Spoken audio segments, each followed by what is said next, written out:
Well, I'm glad you could join us today, Monday the 13th of August. The Fox Hill Festival in the constituency that I represent comes to a close tomorrow, Tuesday the 14th of August. It's known as Fox Hill Day, and I hope you can join us there in Fox Hill for all of the festivities, including climbing the greasy pole and plaiting of the maypole. So do come by. Now, I have a serious concern, two serious concerns really, about departments of the government. One is the Department of Immigration, the other is the Royal Bahamas Police Force. So let's start with the Department of Immigration first. Last week, the Department of Immigration conducted at the behest of the F&M government what it called an immigration audit.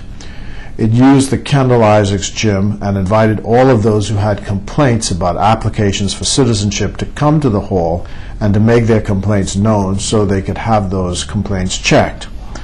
Well, Shane Gibson, the former PLP Minister of Immigration, said that the audit made no sense at all. I happen to agree with him. It is really all a public relations gimmick. It is trying to give the impression that somehow the PLP did not address on a timely basis the issue of citizenship applications. And it's a sneaky attempt to pit the Haitian community against the PLP, since the Haitians would be the largest group of applicants for citizenship to the Bahamas. You have to ask yourself whether this is not an attempt by the F&M to stack the decks for the next election. Knowing how close elections were, 1,000 new citizens could easily determine the outcome. The fact is, when we came to office in 2002, the PLP found that the F&M had left some 3,000 applications for citizenship unaddressed. That means that they had already been processed by the Department of Immigration, sent to the Cabinet Office for consideration by the Immigration Board, which happens, of course, to be the entire Cabinet. The F&M did not address the backlog then, and they have no programs to address it now. What they have, as usual, is public relations gimmickry. The Cabinet decides citizenship, so if the Cabinet wants to speed up approvals, then they can do as we did. Each week, Shane Gibson and his predecessor Vincent Pete both brought applications to the Cabinet for approval. We tried to process as many as we could given the limited Cabinet time available.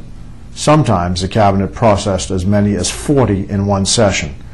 Usually we could only devote an hour per week to the process.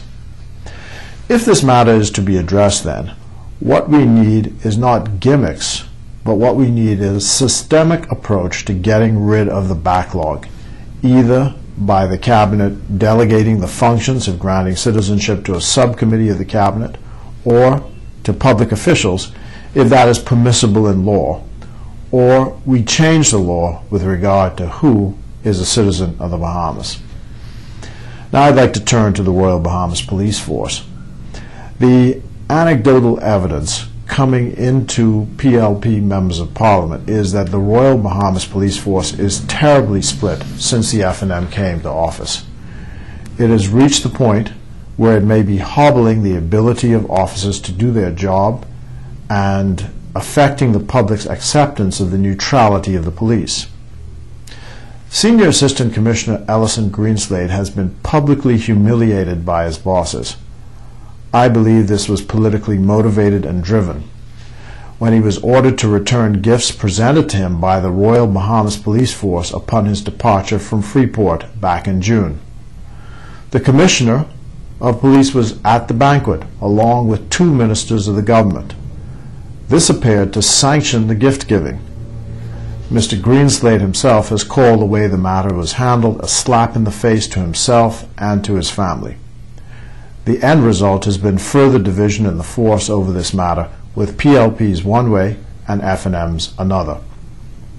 Now comes the specter of another issue of a new Deputy Commissioner of Police.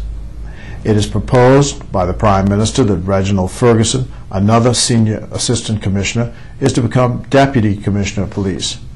That is a job that should go to Mr. Greenslade, but having savaged him politically, the F&M now makes the case that it is a job for Mr. Ferguson. So you see where we're headed. The question is, what will the PLP do? It seems clear to me what should be done, and I'm sure that our supporters await this with great anticipation. We must stand up for the PLPs before they become an endangered species in the force. Thanks for joining us, and I hope you can join us the next time.